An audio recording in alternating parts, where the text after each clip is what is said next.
দেখুন আলুর দম করব।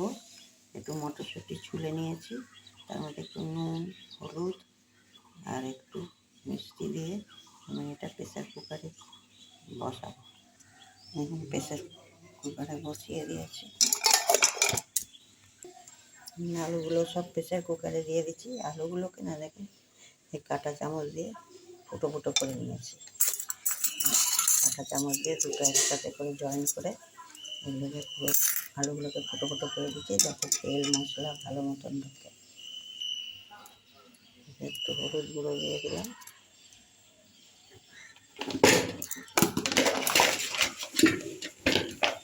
নুন দিয়ে দিলাম, একটু চিনি দিয়ে দিলাম, এবার এর মধ্যে একটু জল দিয়ে দিলাম। এবার সিটি দিব, 2-4 সিটি হয়ে গেল।